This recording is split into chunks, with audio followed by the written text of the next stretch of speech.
Okay. Last time. Great.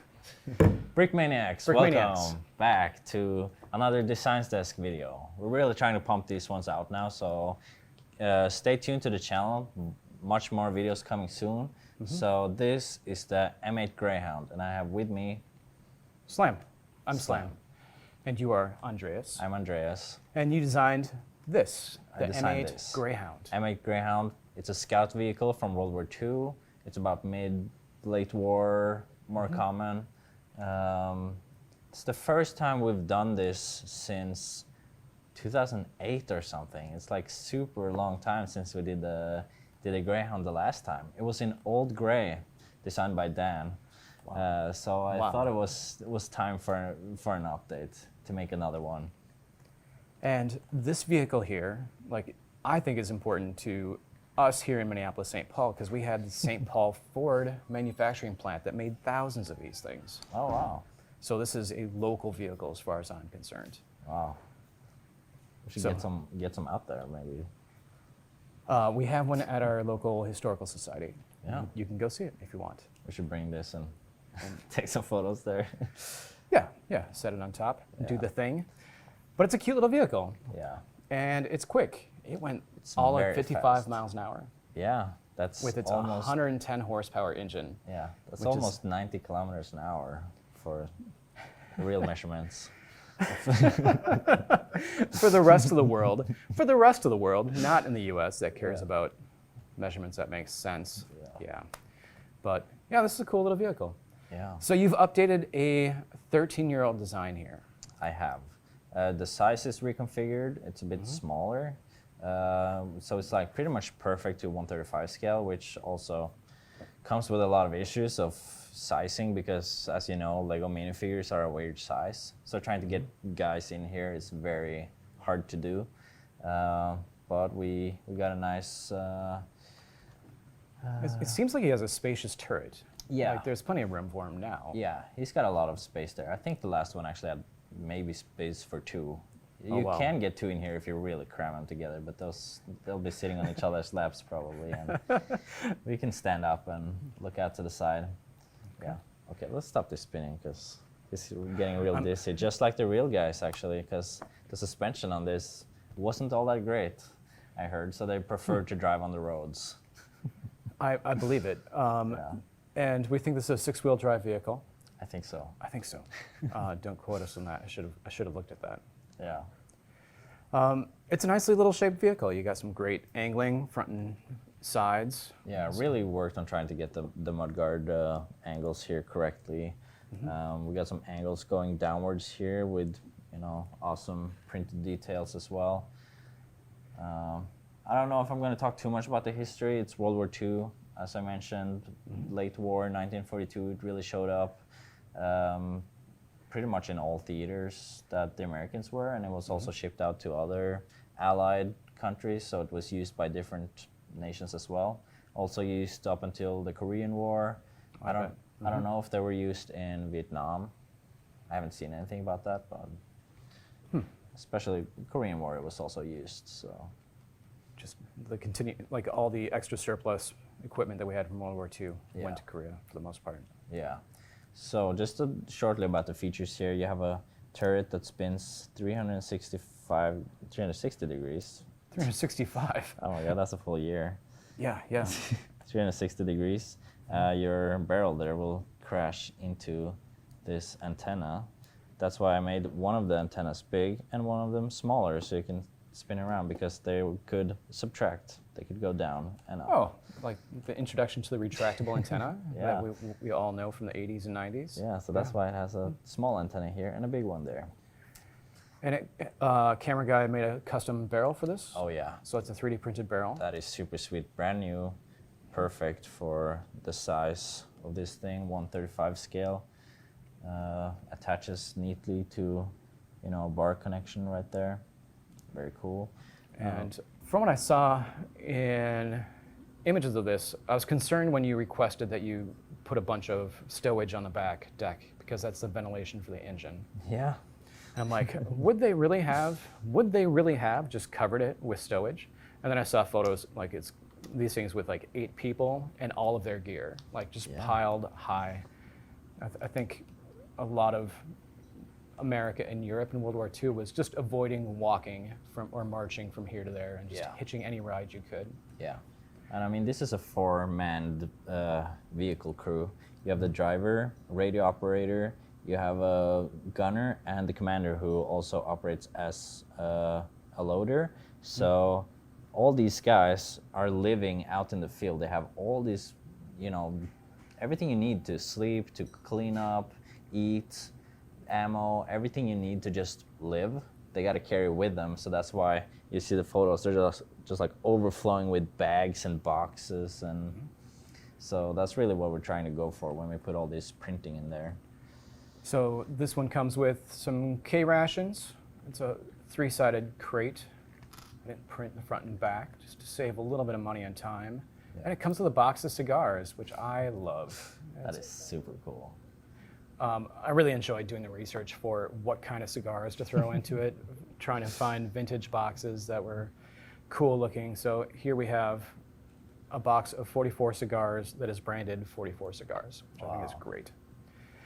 I thought that was funny. Yeah. The vehicle also comes with 3 mines. That was a fun print to research and figure out. It turned out so well. Tried to brick build it. It's possible, but I think the printing there really adds a lot to the vehicle. And a lot of the Greyhounds that you saw would have an additional plate over that gap. Yeah. So it really depends on the configuration of whether, I don't know if that was a door they just removed, like it's too much of a pain, or if it was like there's mine storage or there's like some kind of storage box there. Yeah.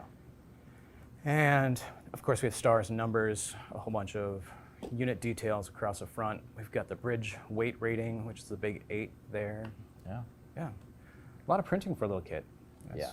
And Brings up the cost a little bit, but it's definitely worth it because, you know, you have everything you need, all these beautiful printed parts, ammo box, gives the vehicle a lot of personality. You have a full figure, you have totally armed with this big gun and the M2HB, tiny gun here. yeah, it's got a lot of firepower for a little vehicle. Yeah. And yeah, so great little display piece. Yeah. Should look great on your shelves. Yeah. I really want to show off one of these features here because when I started design of this one, I wasn't really sure, am I gonna add steering and suspension, or am I gonna try to fit a figure in there? Firstly, I tried to do both. That was not really possible. So, you know, we have some suspension in the back here. You can see the wheels are, can you see that? The wheels are kind of moving. It's a simulated suspension. So no steering in the front here, but I don't really think you need it. But you can fit minifigures in the front. So I'm gonna show you now how to do that. He can sit on top here, of course, very easily, but if you want to get him all the way down there, you got to remove this section right here. Super easy to remove. Pops out. Get his arms straight down across his legs there. Put him in. He's got a stud that he attaches to. Then you put on this cover. You can do the same on the other side because you can fit 2 guys in here. You see? Oh, there you go. It's just like a race car where you take the steering wheel off, put the person in, then lock them in. Yeah. Yep. So he's totally locked in there now, and now you can, you know, have room for at least 3 figures. So you can put in extra infantry guys or even tankers. You can put in here. We saw all different configurations. Some of them had like the driver's hats with the goggles, and some just using the steel pod helmets. So, yeah. Okay. There we go. Let's have Amanda in, and we'll have her talk about the minifig. Okay, now we're back with Amanda to talk about the minifigure. So what do we have here? So we had a very specific call out for the minifig here. So we got him going. He might look a little bit familiar and would go well with our Fury pack.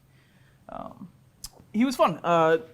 Easy to find reference, obviously, whenever you're going off of someone real. Had a lot of fun with the jacket on this one. Decided to try some new things to make the jacket maybe pop a little bit more. His jacket was pretty worn looking, pretty dirty. Yeah. I mean, this is super late war, so Well, yeah, that too. they're probably wearing whatever they find along the road. And Yep.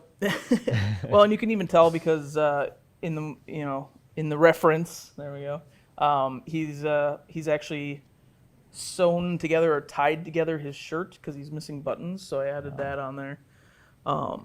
Classic pot helmet with our netting, Sweet. and I got the little chevrons going on there for the stripes.